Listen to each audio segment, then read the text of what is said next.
तो सीएम योगी आज pension portal की शुरुआत करने जा रहे हैं और इस पेंशन पोर्टल की शुरुआत करने से तमाम कर्मचारियों को बहुत फायदा होगा, क्योंकि रिटायर्ड होने के बाद जो कर्मचारी होते थे उन्हें एक लंबा वक्त का इंतजार करना पड़ता था अपनी ग्रेजुटी के लिए, अपने पेंशन के पैसे के लिए। चलिए बढ़ते हैं आगे। पूर्वांचल एक्सप्रेसवे आज से महंगा हो गया है। आज से पूर्वांचल एक्सप्रेसवे पर देना होगा टोल। 16 नवंबर को पीएम मोदी ने किया था लोकार्पण। तो पूर्वांचल एक्सप्रेसवे पर आज से सफर महंगा हो गया, क्योंकि आज से टोल टैक्स लगना शुरू हो गया है, जिसके लिए 13 पॉइंट भी बनाए गए हैं। प्रधानमंत्री मोदी ने नवंबर में इसका उद्घाटन किया था और तब से लेकर अभी तक यहां पर टोल नहीं लिया जा रहा था, लेकिन अब 1 मई से टोल पूर्वांचल एक्सप्रेसवे पर लगना शुरू हो जाएगा। यानी कि पूर्वांचल एक्सप्रेसवे पर आज से सफर करना महंगा हो जाएगा। तो पूर्वांचल एक्सप्रेसवे पर आज से टोल टैक्स देना होगा। 341 किलोमीटर लंबे एक्सप्रेसवे पर ₹2.45 प्रति किलोमीटर के हिसाब से टोल टैक्स लगेगा। पूर्वांचल एक्सप्रेसवे पर लखनऊ से गाजीपुर तक अलग अलग वाहनों के लिए 2022 और 23 के लिए टोल दरें 25% की छूट के साथ में तय की गई हैं। कार, जीप, वैन या हल्के मोटर वाहन के लिए ₹675, हल्के व्यावसायिक यान, हल्के माल या मिनी बसों के लिए ₹1065, बस या ट्रक के लिए ₹2145, 3 से 6 पहिया वाहन के लिए ₹3285, ओवरसाइज्ड व्हीकल के लिए ₹4185 देने होंगे।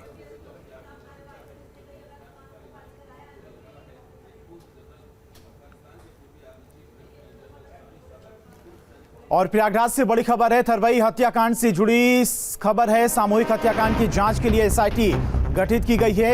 एसपी क्राइम के नेतृत्व में एसआईटी गठित की गई है। एसआईटी टीम में 12 पुलिसकर्मी शामिल किए गए हैं। एसएसपी प्रयागराज और एडीजी प्रयागराज करेंगे मॉनिटरिंग। थरवई में एक ही परिवार के 5 लोगों की हत्या हुई थी और अभी तक पुलिस को कोई भी सुराग इस हत्याकांड से जुड़ा हुआ नहीं मिल पाया है। अब एसआईटी का गठन किया गया है। एसआईटी में 12 पुलिसकर्मी शामिल हैं।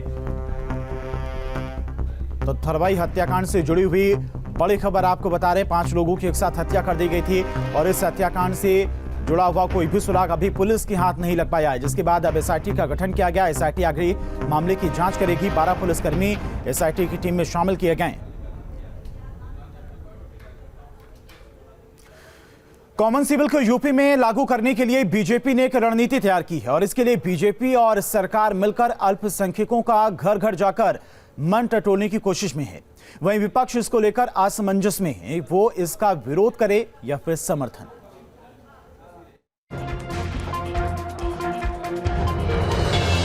प्रदेश में कॉमन सिविल कोड कैसे लागू हो, इसके लिए सरकार और बीजेपी दोनों ने कदम बढ़ा दिए हैं। यही वजह है कि कुछ दिनों पहले केशव मौर्य ने इसकी वकालत की थी और अब कॉमन सिविल कोड को प्रदेश में जल्द से जल्द लागू करने से पहले बीजेपी ने एक रणनीति बनाई है।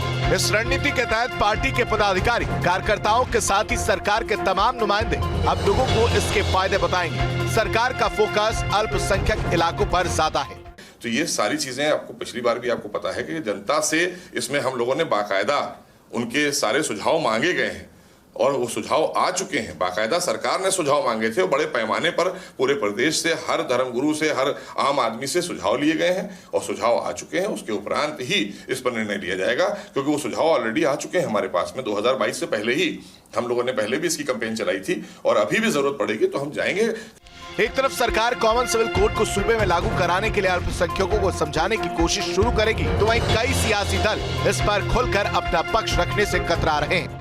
कॉमन सिविल कोड जो भारतीय जनता पार्टी एक मजहब को टारगेट करके थोपना चाहती है, वो कॉमन सिविल कोड की हम लोग नहीं बात करते हैं। हम लोग कॉमन सिविल कोड वो कोड की बात करते हैं जो अंबेडकर साहब के सदन में रहते हुए डॉक्टर लोहिया जी ने भी एक बार बातें कही थी। ध्यान भटकाने की साजिश है। अगर ऐसी कोई बात है तो सदन में चर्चा करें। सदन में चर्चा से सरकार भागती है लगातार और यही कारण है कि ध्यान भटकाने की योगी सरकार की साजिश है। हालांकि कॉमन सिविल कोड को लेकर all India personal law board का नजरिया साफ है। मौलाना सुफियान की माने तो इस मुद्दे पर किसी को कोई चर्चा करनी है तो सबसे पहले धर्म गुरुओं से करें। और कॉमन सिविल कोड न तो इसका कोई ताल्लुक आम इंसानों से है, आम हिंदुस्तानियों से है, और ना तो इससे कोई आम सहूलतों और आम मसाइल का समाधान होने वाला है। इसलिए मेरी गुजारिश है सरकार से कि कोई भी काम इस तरीके का किया जाए कि जिससे आम हिंदुस्तानियों को सहूलत फराहम हो। कुछ दिन पहले शिवपाल यादव ने कॉमन सिविल कोड का समर्थन कर सियासी हलकों में सनसनी फैला दी थी। हालांकि बीजेपी का इस पर रुख साफ है और अब सरकार इसको लेकर अल्पसंख्यकों का भ्रम दूर करने की तैयारी में है। Team news state.